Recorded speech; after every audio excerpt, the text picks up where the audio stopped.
put this. I have the same problem as you have one working. We have waited the academic 5 minutes, as you say. We probably ready to start. So it's my real pleasure to welcome Antonio Pascoal to University of Maryland to give a talk on control of single and multiple autonomous robots for ocean exploration theory and practice. And Antonio has received his PhD in control science from the University of Minnesota, and later in 1987 and 88 he was research scientist with Integrated Systems Incorporated, Santa Clara, California, and he also has held visiting positions at the Department of Electrical Engineering at University of Michigan and Naval Postgraduate School at Monterey, California, and the National Institute of Oceanography in India. He was coordinator of main in this area, and he's really a pioneer in building and controlling vehicles in Europe. And I should also say that Antonio was a very influential professor, and many of his undergraduate students follow this research path, I think, due to his influence. Myself included, John Spagna, Paulo Taboada at UCLA, and Constantino Lagoa, and many others. So that's Thank you. Good morning. It's a pleasure to be here. Thank you so much for the kind invitation. I changed the talk a lot because I decided that instead of focusing too much on innovations, I should give a general overview of what the challenges are when it comes to bringing marine science and technology together. Then I'll give you a very quick impression of the problems that we have solved so far and of the problems that are yet to be solved. I have a problem here because I cannot see the two screens at the same time for some reason. So, alright, this is based on joint work with a bunch of people. Some people back home, others here in the US, mainly João Espana, and a good friend of mine at the Naval Postgraduate School. And I'd like to start with a brief summary. So I'm going to talk about some of the scientific challenges because to us it's very important, because back home, or back in Europe, it's very hard to get funding these days unless you can prove that whatever you are doing is going to be useful for science. So nobody is getting funded to develop vehicles or do control systems at this point. But if you can prove that it's going to have an impact, for example, on the way you explore the ocean and how you cooperate with scientists, then you may get some money. Alright, so we have to look at the scientific challenges and how they translate into technical challenges. And then I'm going to talk a little bit about the problems that we have to face when we have to design controllers for single and multiple vehicles. Alright, so as we all know, the key objectives when you talk to someone that does marine science, they are interested in knowing planet Earth, to promote the good exploitation of resources and to make sure that we reach sustainable development. So basically we have to develop these vehicles. Why? Because we want to study lots of phenomena that occur not only in the water column, but also on the interface between the water and the air and with the interior of the Earth. To give you an example, this is a map of the Azores. It's a fascinating region.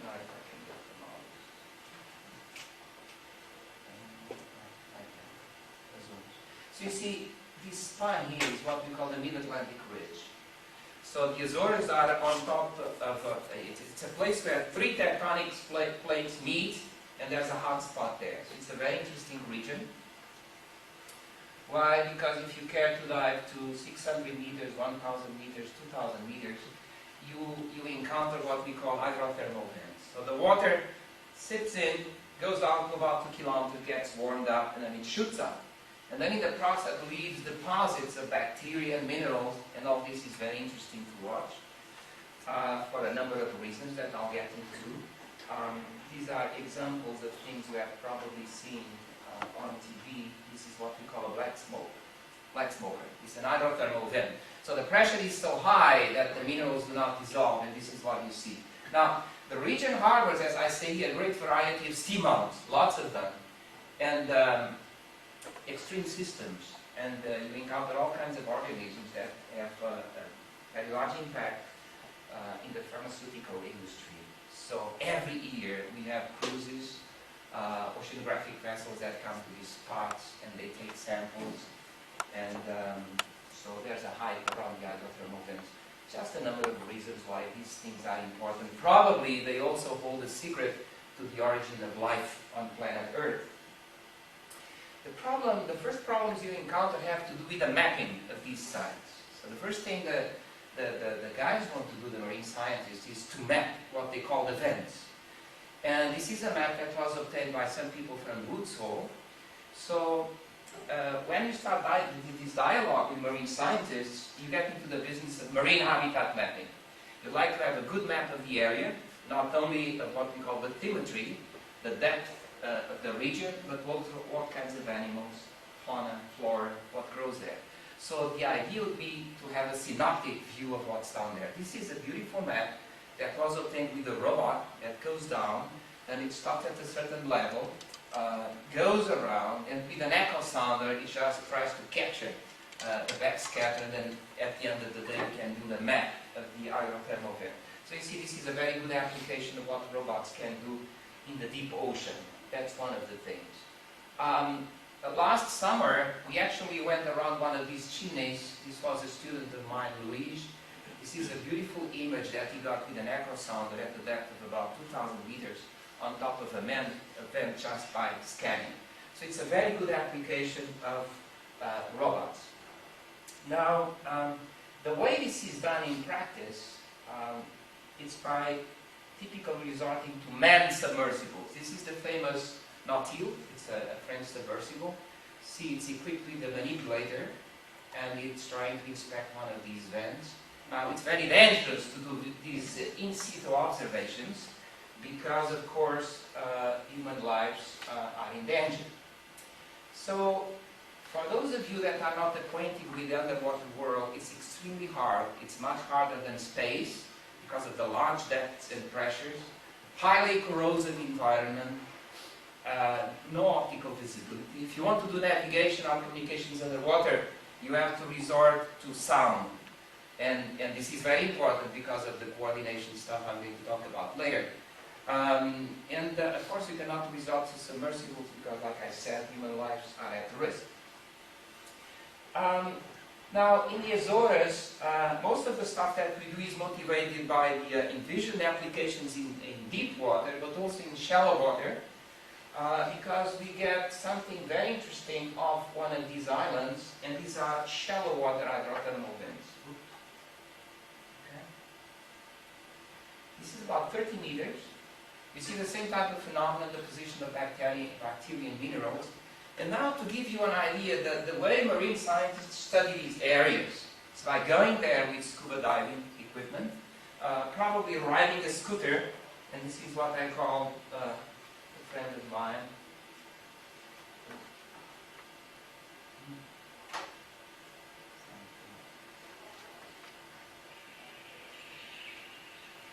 See, getting like a robot, so it's carrying an underwater scooter, taking video images, probably acoustic images.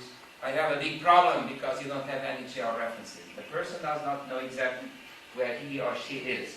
So this actually was the first challenge that they posed us. Build us a robot that is capable of going over this mount and then taking images of the seabed and collating them, doing mosaics.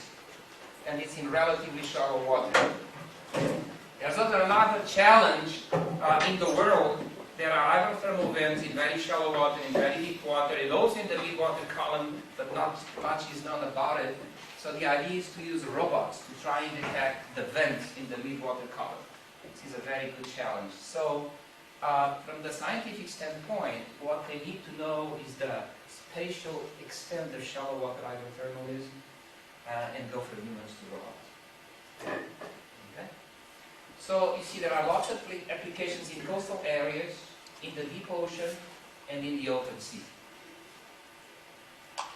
Classical methods, of course, divers, but can go probably to 40 meters, 50 meters, can't do much.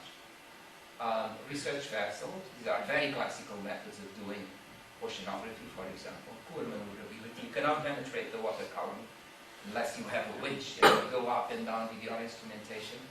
What I would call semi-classical, of which we have examples here, the Nautil, and this is one that is stationed in Portugal. Then, of course, all of these have been told by Jules Verne, very interesting, a long time ago. And now, as you know, there's a jump. When we have the underwater vehicles down there, now notice this one with an umbilical cable. So that's what we call a remotely operated vehicle. This one is being operated from a manned submersible. So there's a cable that carries the power and carries the data. This was used, as you know, to inspect the Titanic. Now, of course, carrying the cable poses considerable challenges because the drag is huge, not much maneuverability, and the vehicle is not actually autonomous. So the moment you break the umbilical, then you get what we call autonomous underwater vehicles. High maneuverability, autonomy, and the automatic execution of these tasks. These are just examples. The top one is an autonomous underwater vehicle from the University of Southampton, Naval Postgraduate School. This is our autonomous vehicle. This is another one that I will talk about very briefly. I don't know why, but, well, now things are changing, but if you look in the 2 or 3 years back, there were not many autonomous surface craft. I don't know why. I think it would be the nice thing to do, because you can try out lots of algorithms. But there were not many around the world. Now you see lots of activity, lots of groups developing their autonomous surface craft.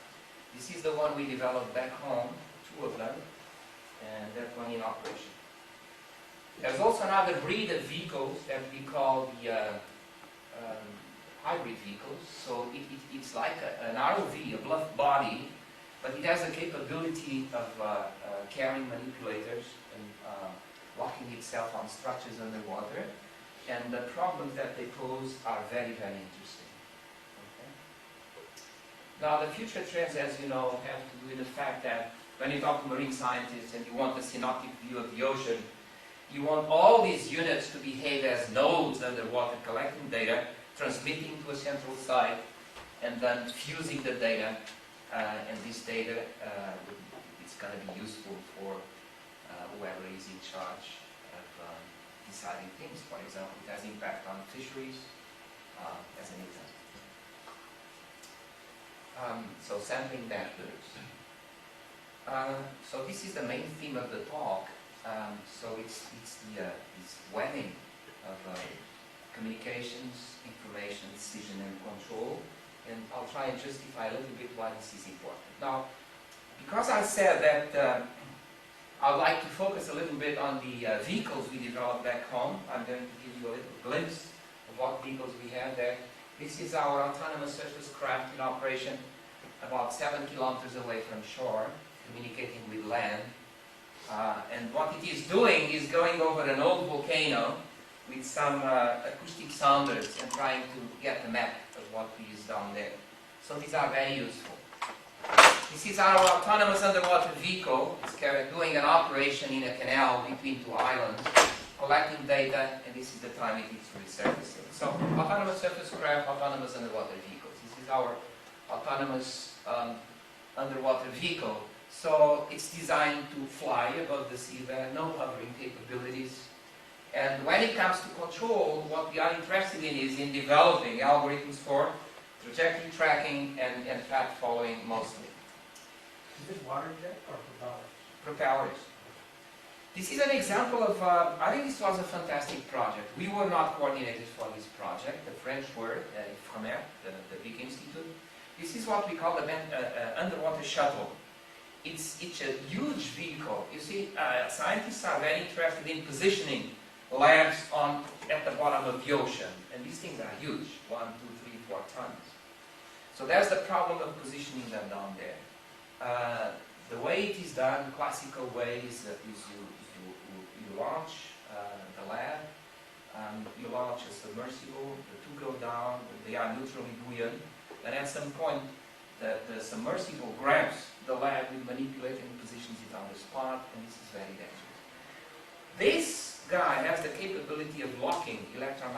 directly to the underwater lab, and then you simply key in the coordinates for the target point. It's supposed to go down there and then visit there. This is a project that included partners from Germany, Portugal, and France. And we did this in 1997. We went to about 2,000 meters.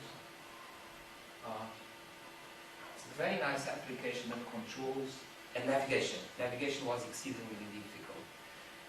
Okay, then you lose sight of the vehicle, of course. And this is an artist's rendition of what it did, going down there, delivering the Bentley lab, and then coming back up. Okay? So that's another kind of vehicle. Again, our autonomous surface craft, we have another autonomous surface craft. In fact, we have three, because we want to start doing this cooperative motion control business. What else? This is a big one.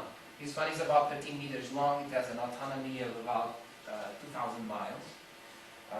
Because you see, when you have these oceanographic vessels, many times you have them at sea with a huge crew. They are extremely expensive, but the things you want to do with these vessels are extremely simple. For example, measuring temperature, the current. There's no reason why you can't have an autonomous robot. Of course, there's a big problem here, being allowed to operate these things at sea. But we'll get there. So this one is huge. It has 2 generators on board, and it was entirely designed and built back home. This is the last project we got involved in with India, with the National Institute of Oceanography. It's southwest of Mumbai. And here we are very interested in developing smaller AUVs. This is the Maya AUV. This is Dr. Albert Dissau, who is the coordinator of the project. It's been quite successful. I just came back from some tests in March. Now, let's jump to controls. So as you know, so I'll give you an example, the autonomous underwater vehicle. As you know, when you have a vehicle like this, there are different controllers running. Control the speed, control the handling, control the depth. That's the most basic stuff. Then, if you get more sophisticated, you do bottom following, terrain contouring. Trajectory tracking and path following are extremely important. And this one is important because not much is known about the interface between the water and the air. And having a vehicle capable of flying very close to the surface is very important, and it's a very hard problem. Okay? Submariners know that. So, I'm going to focus in this talk on path following. I know Professor Peter Kokatovich was here some time ago, and I'm sure he stressed this difference between trajectory tracking and path following from a theoretical point of view. From a practical point of view, what's the scoop here? Well, you know, when you have trajectory tracking, this means you want to be at a certain point at a certain time. Okay, there are missions where you have to go for trajectory tracking, but typically you get very jerky maneuvers, or you may get very jerky maneuvers, and sometimes you don't want that. You just want to go along a path, you want to survey a certain area, so it doesn't matter if you are at a certain point at X seconds or X plus 2 seconds or 3, it doesn't matter. So in this case, we want to do path following. Now, if the path following is designed well, then usually what you get is a smoother approach to the path, and the vehicle is not so jerky.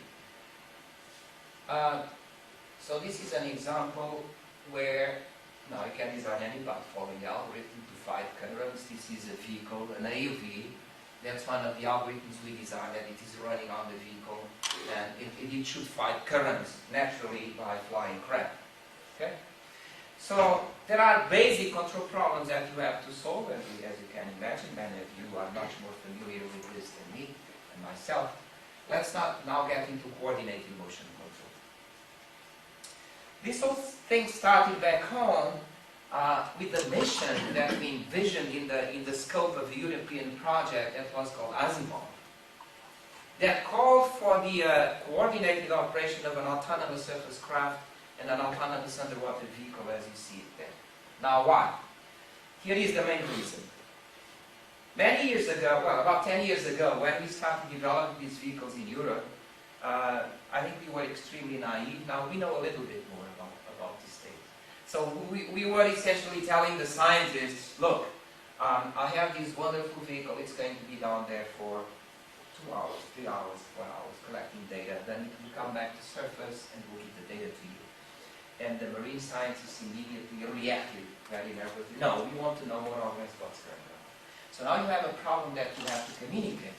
Not in real time, of course, but now and then, between the AUV and the surface craft. And I'm stressing this because it's going to have impact on the theoretical problem that we have to solve when it comes to coordinated motion control. So you have someone shouting from there, so fine, you get the direct path, but you also get lots of paths. That's what we call multipath. So because you get multipath, communications are very hard. And of course there are ways of dealing with this, but because you have to have some intelligence on board, the baud rate actually goes down. And no matter what you do, we have played with so many acoustic modems. In shallow water, let's say 60 meters, if you want to communicate up to 2 or 3 kilometers, 3 is a lot. The effective baud rates, those that I observed, never exceed 400 beats per second. So this is very important. 400. 400. Now, of course, when you buy an acoustic modem off the shelf, they claim 2-3 kilobit, but most of the times it's in the vertical. Now, if you communicate in the vertical, then you don't have multipath, and then you can bump up the baud rate. And this we have achieved. We have been able to transmit pictures every 3 seconds. No problem with that. So, the idea is transmit in the vertical.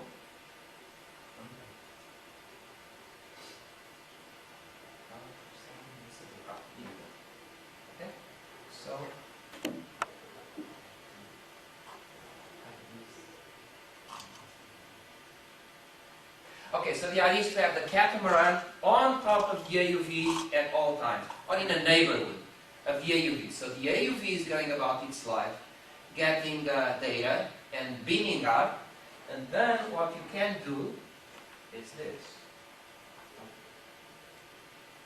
Okay. You have the AUV examining the sea bottom, transmitting the information in the vertical. Now you can transmit back to shore or to a support ship because you are transmitting in the vertical. Now the idea was at the same time to solve the navigation problem. As you know, underwater it's very hard to do navigation to find out where you are. You can do, of course, use the inertial unit. Those are extremely expensive, or you can start deploying what we call transponders.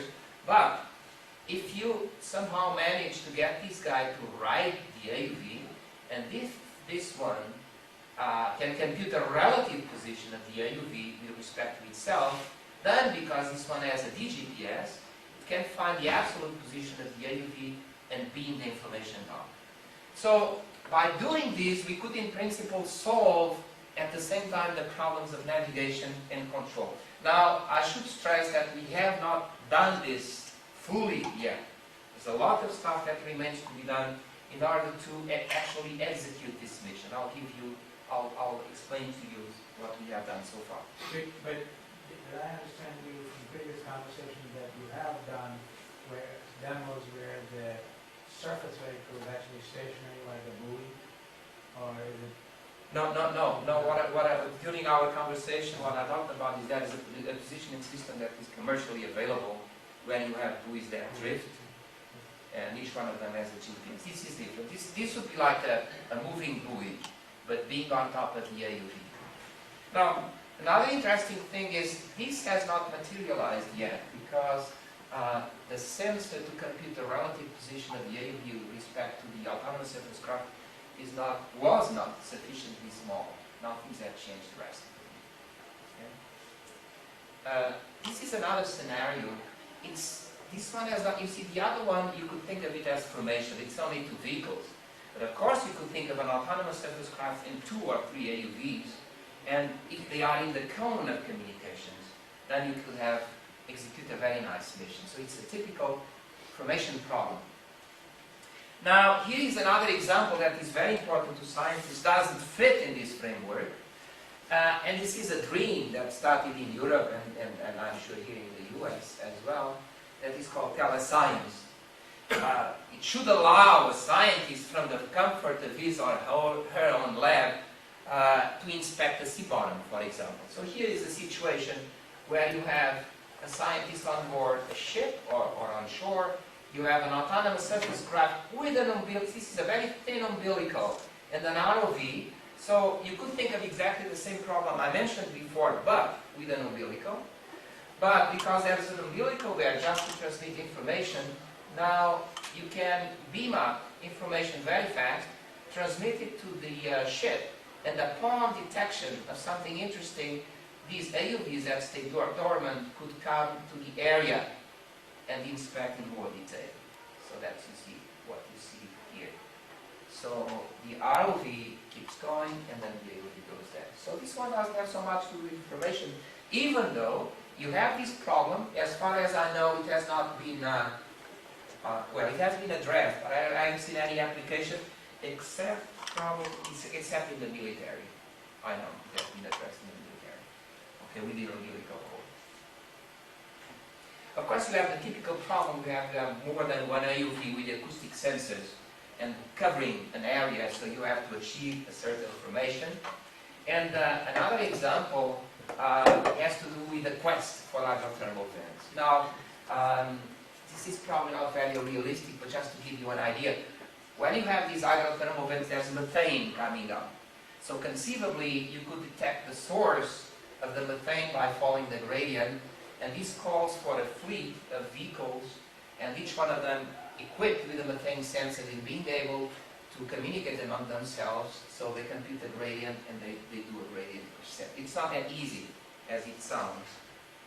There's a gentleman that knows a lot about this, Danny Orger at the Woodsole, but it's another scenario where you need this information. Okay? All right. So, how did it all start? Well, it started with a dream that was the European project.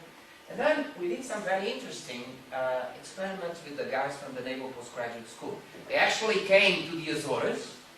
That's our autonomous surface craft and autonomous underwater vehicle. But we didn't do much really. We were just trying the acoustic model.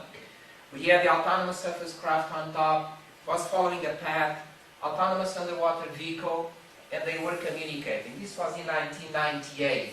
Nothing earth-shaking then. So we had, okay. Now, if you want to address this problem, now you have to deal with these constraints, and I would like to emphasize these. Multipath failures, latency in the measurements, asynchronous communications, ready to reduce bandwidth. That's the game. So these are examples of the missions of the Azores. I'm showing those because I want to get here. So that's the kind of mission that we executed. Where you see the boxes that allow you to communicate between the AUV and the autonomous surface craft. Okay. So, from talking with marine scientists, and also in the scope of a new European project that we started recently called GREX, we brought together a bunch of companies and institutions in Europe, and we want to start by solving the problem of coordinated path following. So what's coordinated path following? Well, coordinated path following, the simplest example is, for example, where you have 3 or 4 AUVs. They are supposed to move along lines, parallel lines. Each one of them goes about its own life, doing path following to go to the path, and once on the paths they should synchronize so that the center of mass of all of them is aligned along a straight line. This is a very simple example. You could have something more sophisticated where you have one, let's say the mother AUV, going forward, talking to the others, and the other ones go on other maneuvers, and they have to communicate and keep information on a triangle, because you want the vehicles to stay within the communication cones. So that's what we call the problem of coordinated path following. It has attracted some attention during the last few years. There's a group in Norway that has been studying the problem of coordinated path following in detail. We are also very much interested in studying this problem and coming up with practical solutions. Okay, now it all started with, and I'm sure Peter Kokatovich talked about this problem of path following. It all started with Claude Samson long ago, where he had a very simple algorithm to make a wheeled robot go to a path and follow that path. So essentially, what you do is to decouple the forward motion to make the robot track a desired speed profile, and then you compute the closest point on the path. Now, given the closest point of the path, you can define the serif frame at that point, and then use the rotational motion to align the body axis of the vehicle with the serif frame, and you keep going. Okay? Now, I'm going to speed up. So, the idea is then to have the wheeled robot right there. There's the center of mass. There's the path you want to follow. There's a point that is moving. I call that the rabbit. In the original work of Claude Sanson, this rabbit was defined as the closest point on the trajectory. Of course, that creates a problem because that closest point may not be well defined. So if you allow it another degree of freedom, and that's what the group in Santa Barbara has been doing, to give this rabbit an extra degree of freedom to help the robot, then you have the center of mass of the robot following the rabbit, and then it reaches a terminal speed. So this way we avoid singularities. So one of the things about this picture is that you actually know what the path is. You know the path? And also you know where you are. Yes. As a robot.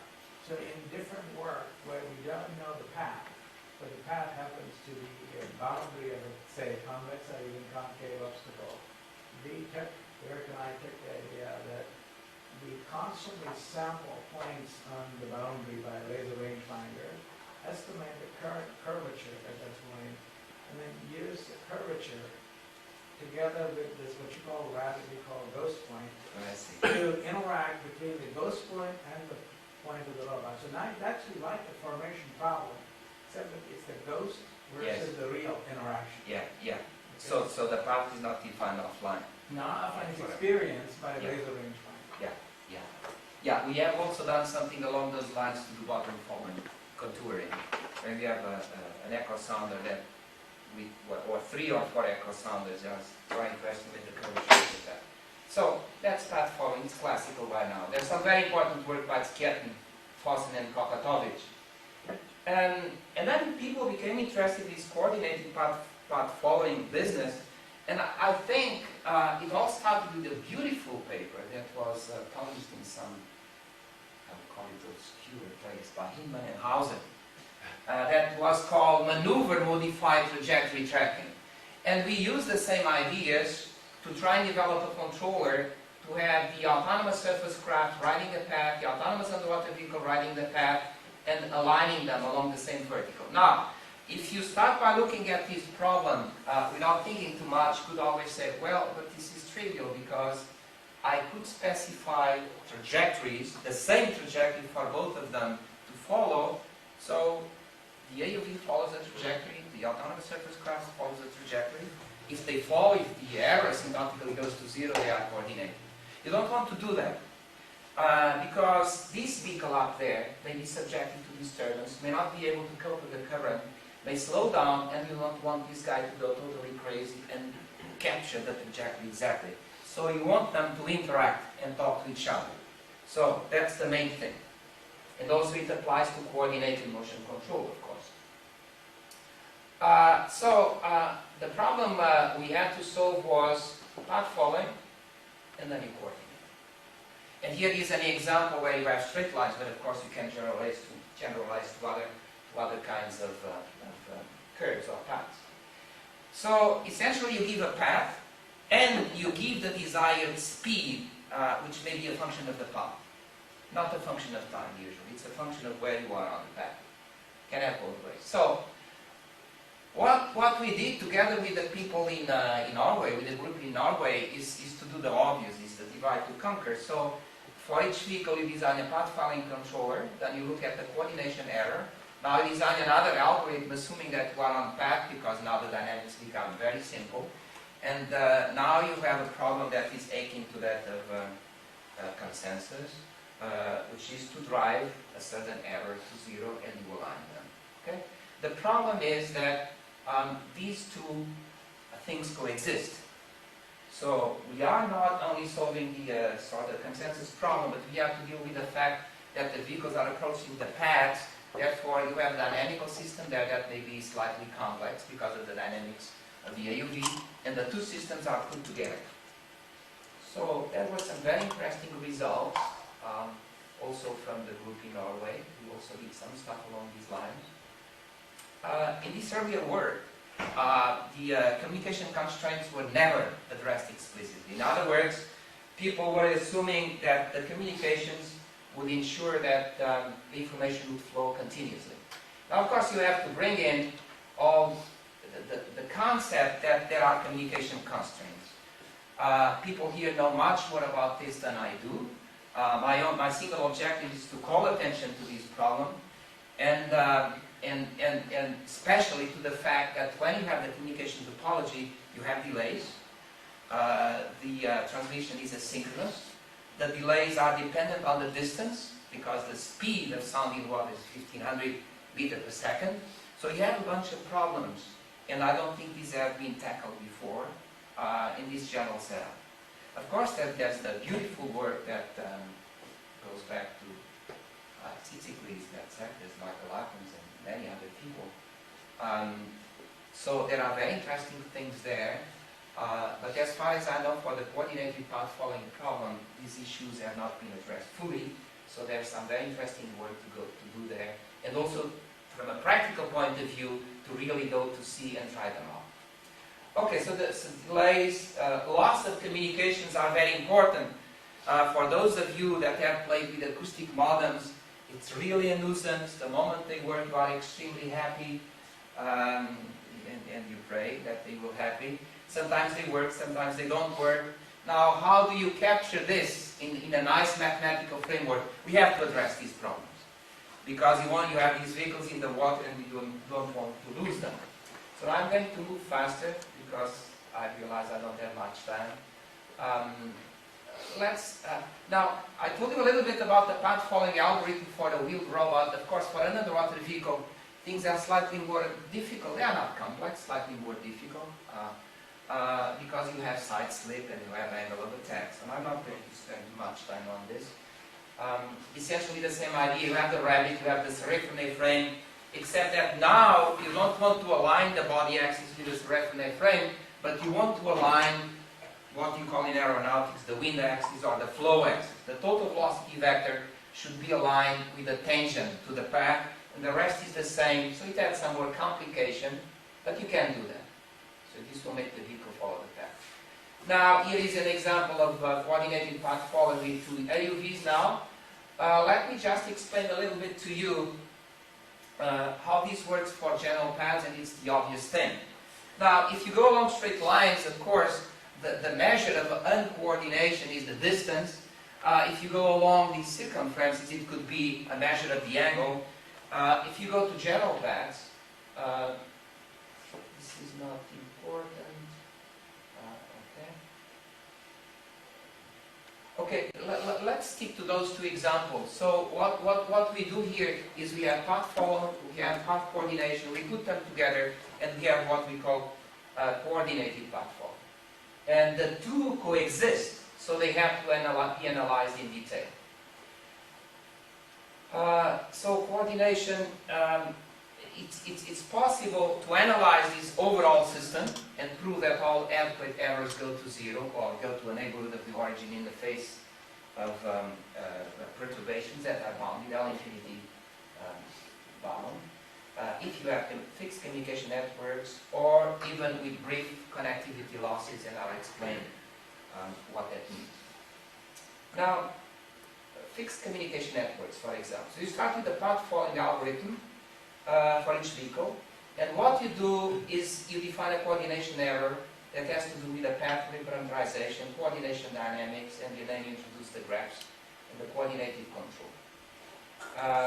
So you get a very, it's a relatively simple problem of path following, where you guarantee that if your speed does not go down to zero, then everything is okay. I'm going to skip the details, but there is some notation that I need. If the rabbit is there, and if your point is there, and if you have your reference frame there, then the coordinate of this point is defined by xe and ye. And there's the curvature here. And what you can manipulate is the rate of progression of the rabbit along the path. See?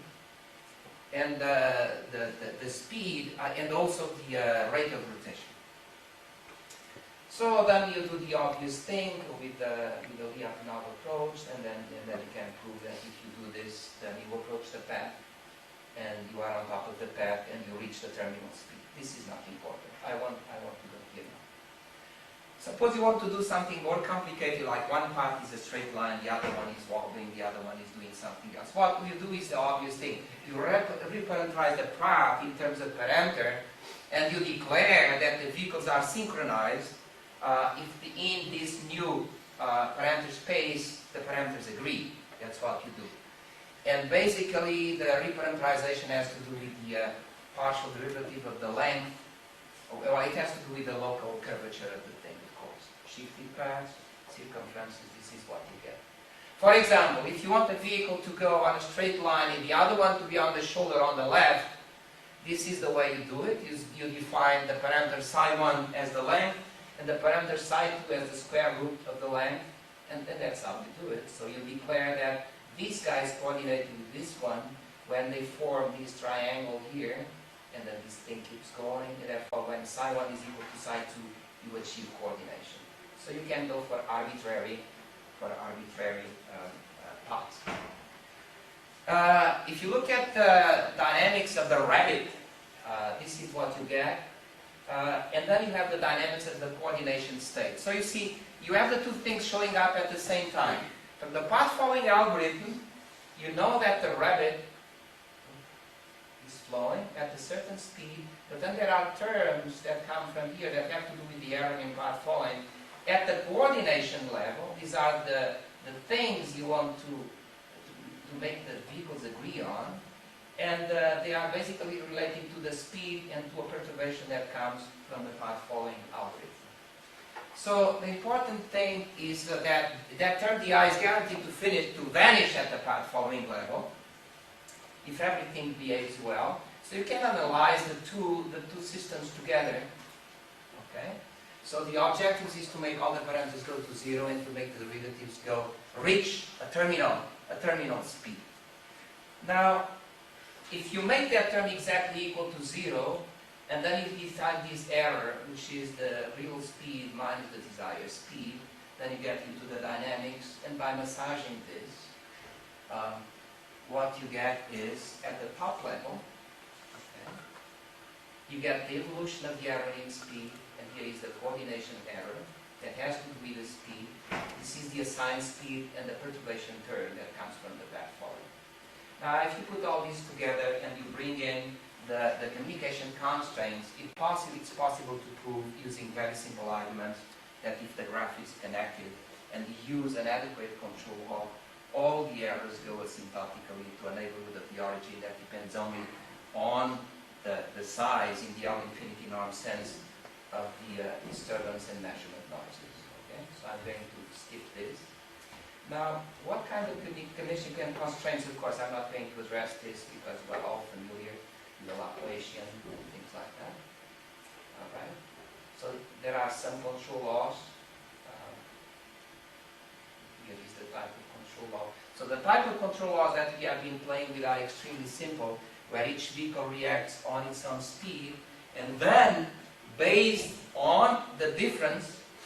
For example, if you have two vehicles following two straight lines, you have vehicle I looking at the coordinates of the other vehicles. The other vehicles only have to check with position, not even velocity, and then you have the simple coordination algorithm to achieve coordination. Okay? So there are different coordination strategies. Now,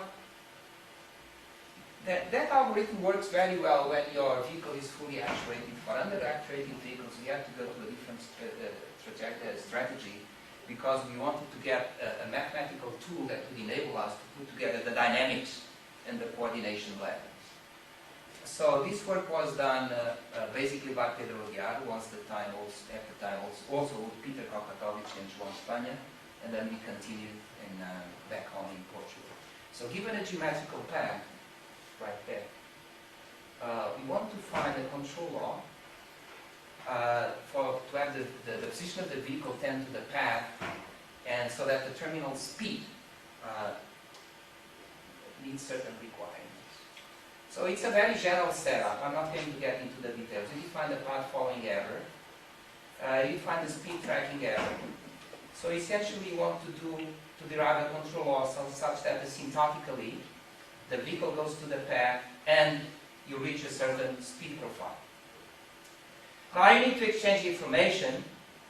Moreover, the communication channel is subjected to time delays. The coordination control laws that we play with for vehicle I, they have to do with the difference, the distance along the path, and with the required speed of the vehicle itself. So now I'm going to get into the business of loss in communication. So P of t is a vector indicating what edge on the graph is active at time t. And of course the number of neighbors, the neighbors of vehicle I at time t, they may also be varying. So we have been playing with control laws of that type, so you get closed loop dynamics in vector form without delays and with delays.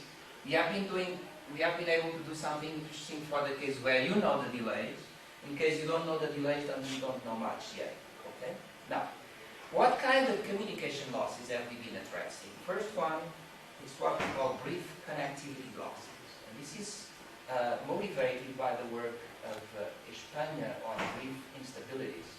So here is a situation where you are connected, then the graph is disconnected, and then you are connected again.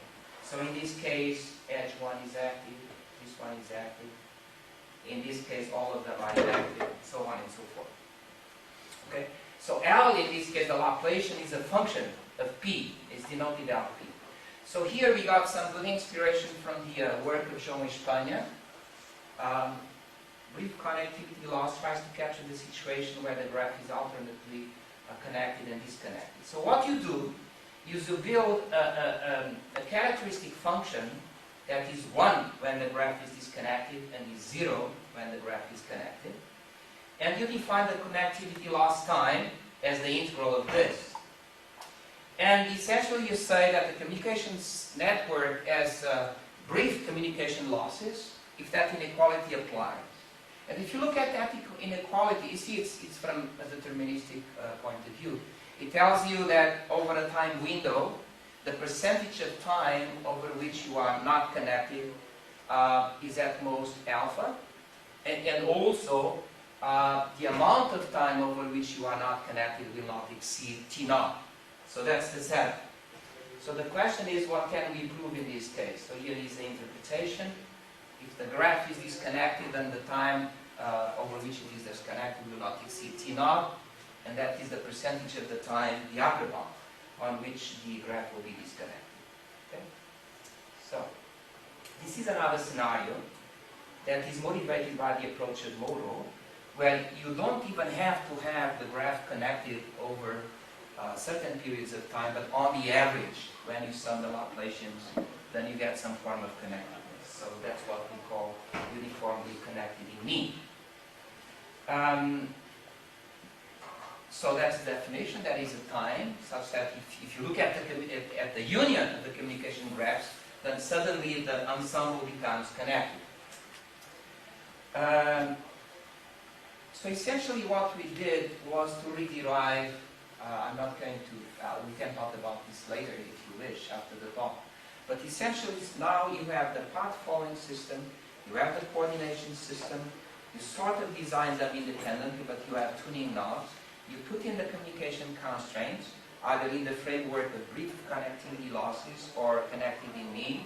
And when you put these together, by rederiving a small game kind of result for that borrows from ISS stability, but where you have these brief, let's call them instabilities or brief connectivity losses, then you can get a result which is for any choice of parameters T and alpha, then you can tweak the game.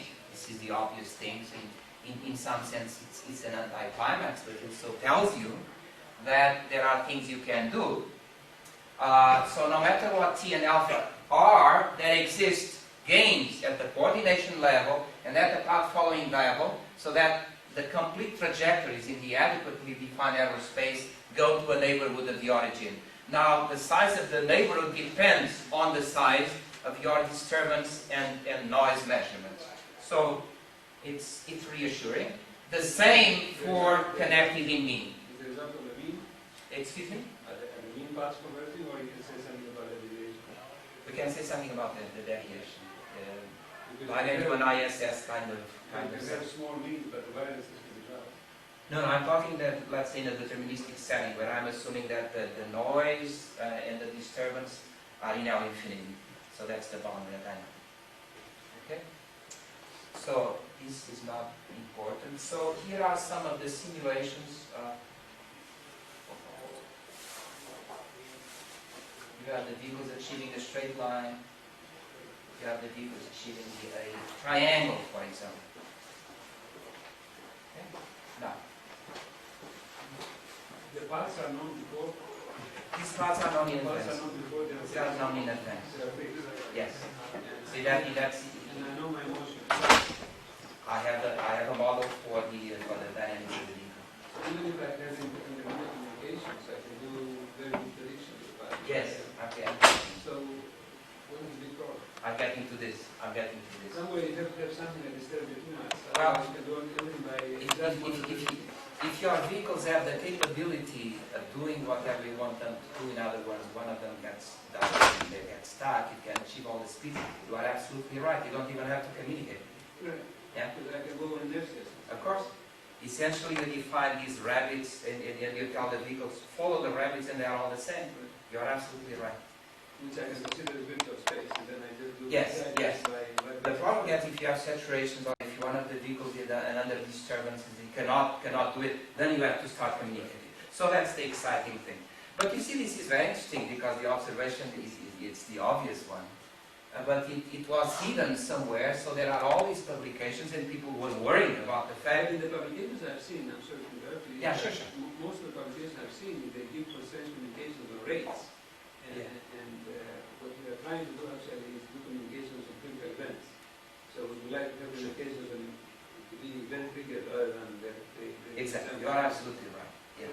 The rate doesn't matter if I cannot get the appropriate communication when something goes bad. So let me get there. I think this will address some of the questions you have just posed that are very interesting. So there are results available out there for directed or undirected graphs, but this is the crucial one. So let's get there now. Okay. So now this is a talk. This is the last part of the talk I gave in Trondheim about a few weeks ago, and we have just gotten these results. Is it really that serious? Because the guys from Trondheim have been saying, oh, this is not going to work because we have to communicate all the time.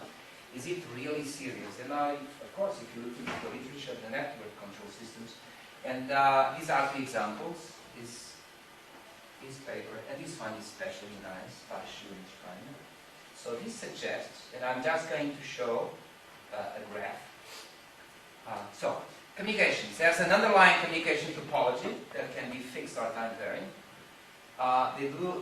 They are not synchronous, they occur asynchronously. And suppose there is a cost associated with communicating. This is, for example, the stuff that is interested in. I know that, for example, Panos and Tsakis has been studying the problem where periodically they communicate. We were not interested in that. As you were saying, or what we think is important, it's obvious the thing is to transmit when there is a need to transmit. This is the setup. So you have an agent out there. And now, what kind of systems do you have? You have the path following, you have the coordination, you have the network, and now you have something we call the communication system. And essentially, you have to decide when to transmit information.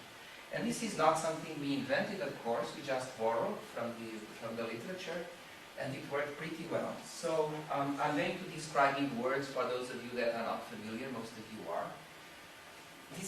I'm not being very precise here, just to give the feeling. Each and every agent runs estimates of the evolution of the path parameters of all the agents it communicates with. Okay?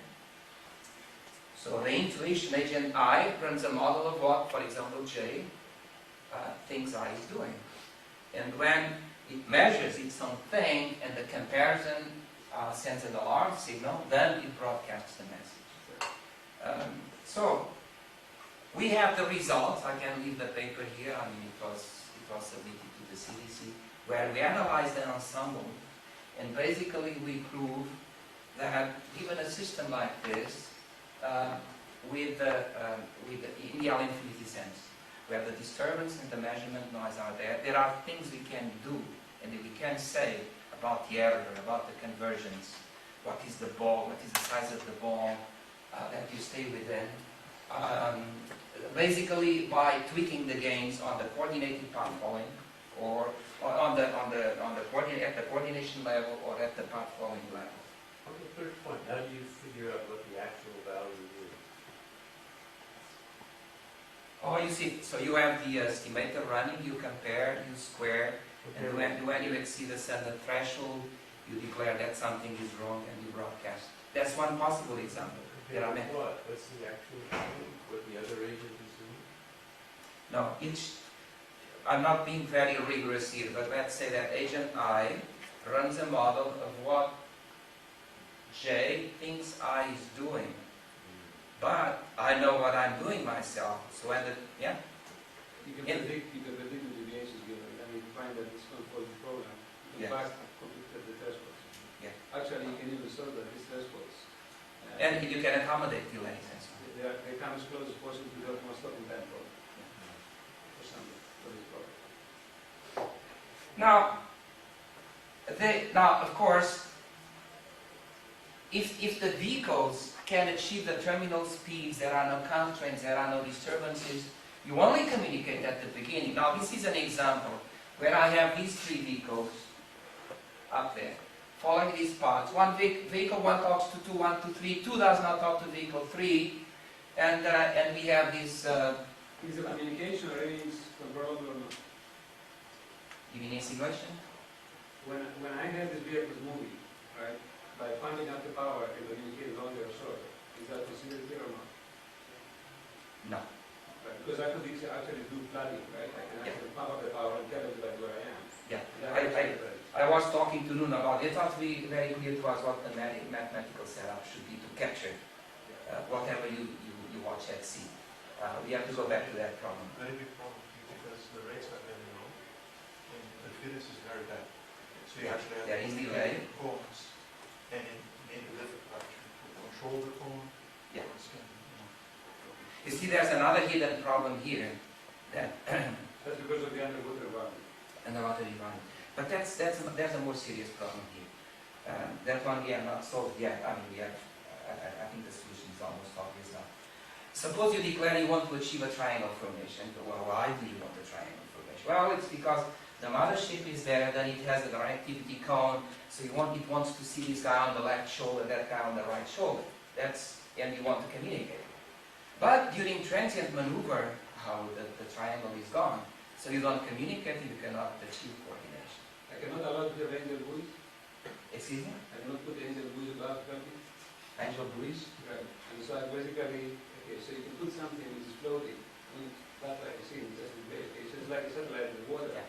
And I have to communicate. That's one of the mission scenarios that we are going to address. Because I don't have to do actually everything down here. Yeah. I can put something here. There's Sure. more visibility. It's in true. terms of communication. It's true. And it helps with connecting with the People are playing with that concept now and actually having the buoy moving around. Yeah, right. Yeah, you can do That's for the purpose of being communication relay. That Yes. can do with the... Yes, the yes, you are right. So now, of course, you see, Sorry if for the, my fork language. That's No, what no, no. I try to do the following. if the vehicles are not subjected to any disturbances or currents or no thruster fails, whatever, then you only need, this is the result of that coordination, then they only communicate a little bit at the beginning and then they don't have to communicate anymore. It's the obvious thing. Now, we simulated a situation where there is a temporary current, which is something artificial, and vehicle 1 slows down. So at that point, something happens and there's communication among the vehicles, and then they synchronize again. So we have to exploit these ideas. I think these ideas are very interesting. Again, we did not come up with the idea, we simply put together ideas that were floating around. But the nice thing is that we have a mathematical setup where now, given the level of disturbance and noise measurement, we can actually study the level of performance that you can achieve with coordination, including the dynamics of the vehicles. So we are just scratching the surface of this, but there's a lot to be done when you incorporate the delays. and you somehow come up with a mathematical model that captures the communication losses and how they relate to the distance at which the vehicles stop. So I think there's lots of problems here. Energy constraints, low data rates, distance-dependent time delays, what model best capture the communication losses. Now, under the European REX project, we are addressing this problem, multiple delays. We know a little bit how to do this when you know the delays, and it's not so foolish because, for example, if you have a modem that transmits information and at the same time sends a tag saying, I sent you this information at such and such time, then you don't know the delay, then you could use it. Okay? This is another important issue. I don't remember who asked this question. It was a very interesting question. I think it was you. You have to know the path, and you have to know exactly where your vehicle is in inertial space. You don't want that, because if you are going for cheap vehicles, you don't want each one of them to carry an inertial unit. So this brings in the exciting problem of coordinated navigation. What can I do now if one of the vehicles, for example, has a good inertial unit, and all the other vehicles do is to exchange information through the acoustic link, and they take range measurements? How can you use this? That's another issue, cooperative navigation. And in 2 years' time, we actually have to go from concept to practice. And the mission we have in mind is exactly the mission you were referring to. It's one surface vehicle with a communication device and 3 AUVs down there. So I don't know what will happen in 2 years, but we'll see. Okay, thank you so much. I'll stop here. Do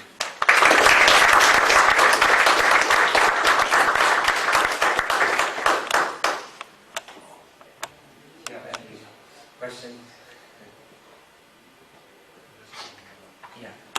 So the framework that you have at this point does not account for the situation where you establish a communication link and the communication link fails for whatever reason. Yeah. And Yeah. the vehicles You are assume not- the message is getting there. Yes. So the estimators will just, Yeah. you may think you have a very good estimate. Yeah. Yeah. And that's violating every basic rule, because when we buy these modems, you always go through the negotiation process and get knowledge and all this stuff. As you know. Yeah, we should be able to incorporate the delays that depend on the distance, capture the fact that you have losses in communications as the distance increases. And I did not even talk about the other problems that have to do with the ray bending. That can be, yeah. The ray bending is horrible. Yeah, multipath also. Yeah, in the multipath. Yeah. And also, if your vehicle, but But I think this you can handle that. I don't think. The thing that you have going to get here, the networks are not very large in the way I understand it. no, they are not very large. And you don't have to move very fast either. No. You can kind of be very cautious the way you organize your... Yeah, we are not thinking of a huge flux. Yes. No huge flux. I mean, the scientists want something conservative. 3 or 4 vehicles will be fine. Right. We're not talking about any game face here. We're talking about... No. We are actually building this stuff. Yeah. But there are many theoretical issues that one has to address here to bring all this together. And the energy constraints are very, very important. And that's actually an interesting observation that Antonio was having the other day. You know, this, I don't talk about this computation. It's sort of a duo. It is something that shocked me. I didn't do the computations myself, even though they are trivial. If you have an AUV, you probably are very familiar with this, and if you have a certain energy on board E, that is used for propulsion and for the payload. And you know that the payload is always on and is spending X watt per unit of time. Now, if you ask me the question, how is the energy allocated? If you go through the computations with a simple model for the drag of the vehicle, compute the optimum speed, the energy allocation so that you maximize the distance. Okay? And the reply is 2/3 for payload and 1/3 for propulsion, which is sort of counterintuitive. So, when you bring in the energy balance for communications, and we don't know, it will be very interesting to see what happens. That's why it's very important to do event trigger communication. Yes. Yeah. Yes. I know that Panos and Sakis we have been talking to him is very much into the periodic communications, but we decided to pursue the event So we did some simple analysis for very low dimensional systems, and we saw that there's big difference in the performance of Yeah. between uniform sampling, which is theoretical, And event event driven sampling, even Yes. the threshold, the Yes. I gave that before, is not optimal. Yeah, You can yes. make close Yes. to the optimal stopping time. Yes. So It's the kind of comment that Sean Steiner makes at the end of the paper. You are far better doing this than going periodic or something like this. and if you combine it with model predictive control, Yeah. you can do something like this. I can predict all the bad things that will happen, Yeah. and I can have contingencies of what's going to happen, say, in a horizon 5 minutes, 2 minutes ahead because of model predictive control. Then I react this way. But Yes. I build this in my controller. Yes. And then every time the error will become too large compared to what my prediction is, I Yes. send them around and say, guys, stop, it's done. The other thing is to address performance, right? The impact on performance. So, What's the relative depth between the surface vehicle and the submersible? I can't give you, well, I mean, is it 100 meters or 1,000 meters? all right, let's talk about the specific vehicles we have back home. So this one has been designed to go to 600 meters. So this means that you have to have a communication channel that goes on to 600 meters. And we do have one. I mean, if you get 600 meters, if you get down to 20 kilo, you can do that. What kind of bit do you get? In the vertical, about 2 kilobit. Off vertical, 200 bit. What modulation space do you use for the communication channel? It's chirp stuff. I'm not an expert on that. Yeah. But there's lots of processing there. Also to combat the Doppler. And it is, if you are on a ship, and if you are receiving and suddenly the thing starts wobbling, the linear velocity of the transducer, boom, and then you lose the stuff. It's essentially chirp stuff. Communications are getting very sophisticated at the moment, actually. So there's a nice thing. What I find exciting in these problems is that we can attract the attention of the students because they have to do with so many issues. The dynamics, the control, the navigations. I didn't even talk about the navigation. Nowadays the trend is geophysical based navigation, where you use the map of the terrain, be it a bathymetric map or a magnetic map. That's another issue, non-linear filters. Yeah. How big is the cone of communications that you would classify as vertical at 6 meters? Well, the score we have, I think it's about 30 degrees. Yeah, that's something you can control very much. Right. I mean, if you buy it, you don't want to build the models. Now, there is a need to invest a lot into positioning underwater. The systems that are out there are extremely expensive. I think we could build them cheap using this concept that Professor Krishna Prasad was mentioning. There's a system where we have buoys. Each one of them has a GPS receiver. So all the clocks are synchronized through GPS. And then there's a clock on board the AUV. The AUV pings, so the buoys know when the AUV pings. And by measuring the travel times, the buoys can compute where the AUV is. It's simple. Yeah, okay. Well, I'll be around.